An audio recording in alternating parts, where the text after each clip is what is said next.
The Indian subcontinent in the early 20th century was a cauldron of burgeoning nationalism, a land where the winds of change were blowing stronger with each passing day. The British Raj, facing increasing pressure from the Indian populace for self-rule, found itself at a crossroads, struggling to maintain its grip on a nation yearning for freedom. It was against this backdrop of rising national consciousness and waning colonial dominance that the idea of the Round Table Conferences took shape, a series of meetings that would attempt to bridge the growing divide.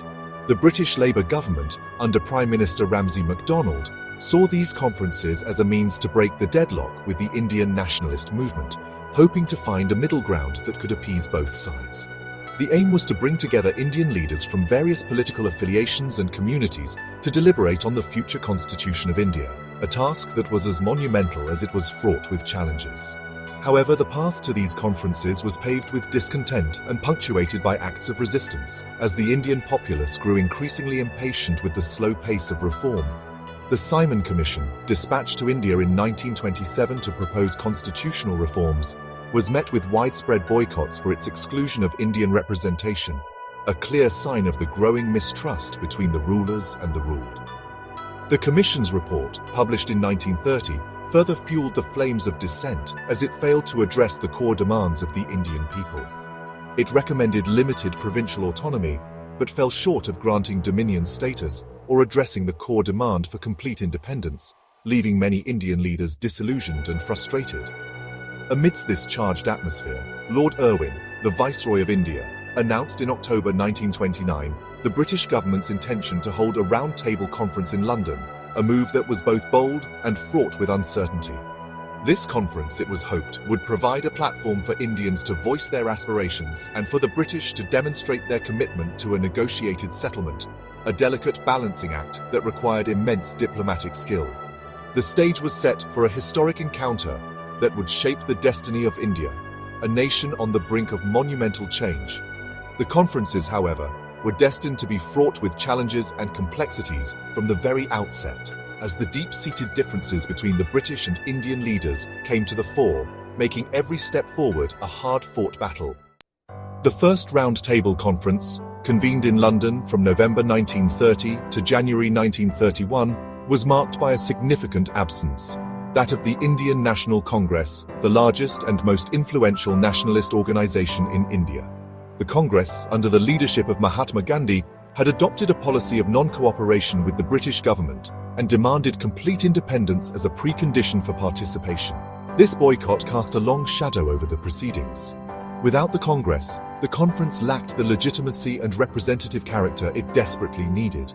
The British government, nevertheless, chose to proceed, engaging with a diverse array of delegates from princely states, minority communities, and loyalist groups. Discussions revolved around issues such as federal structure, provincial autonomy, and safeguards for minorities. Yet, the absence of the Congress loomed large, rendering the deliberations incomplete and casting doubt on the conference's ability to deliver a lasting solution. The British government, realizing the futility of proceeding without the Congress, made attempts to bridge the divide. The Second Round Table Conference, held from September to December 1931, witnessed a dramatic shift in dynamics with the participation of Mahatma Gandhi as the sole representative of the Indian National Congress. Gandhi's presence electrified the atmosphere, turning the conference into a global focal point. His arrival in London was met with a mix of curiosity and apprehension, as the world watched to see if the Mahatma could break the impasse. Gandhi, clad in his simple dhoti and shawl, became an instant media sensation, his every word and gesture scrutinized and debated. The international press followed his every move, amplifying his message across continents.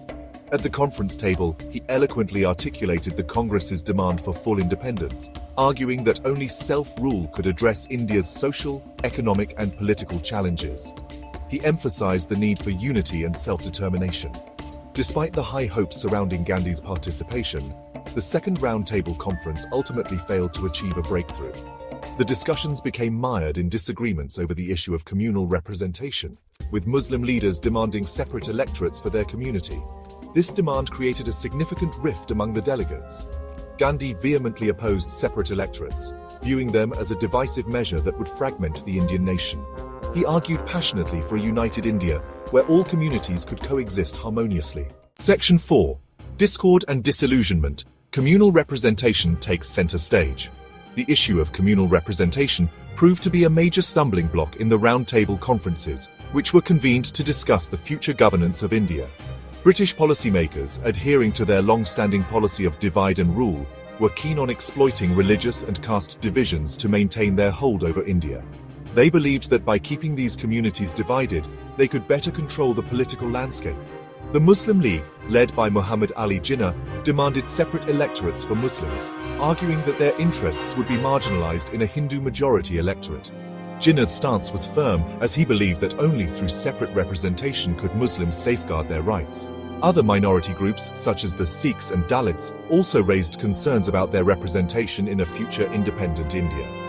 They feared that without guaranteed representation, their voices would be drowned out in the larger political discourse. Gandhi and the Congress Party, on the other hand, envisioned a united India where citizens would be treated equally, regardless of their religious or caste affiliations. They believed that a unified electorate was essential for national unity and social harmony. They argued that separate electorates would only serve to deepen communal divisions and undermine the very fabric of Indian society. The Congress Party's vision was one of inclusivity and integration, rather than segregation. The British government, caught between these conflicting demands, found itself unable or unwilling to forge a consensus. Their indecision only added to the growing tensions and mistrust among the various groups. The failure to resolve the issue of communal representation poisoned the atmosphere of the conferences and dashed any remaining hopes of a negotiated settlement. The unresolved tensions would continue to haunt the Indian political landscape for years to come. Section 5. Fading Relevance. The Third Roundtable Conference.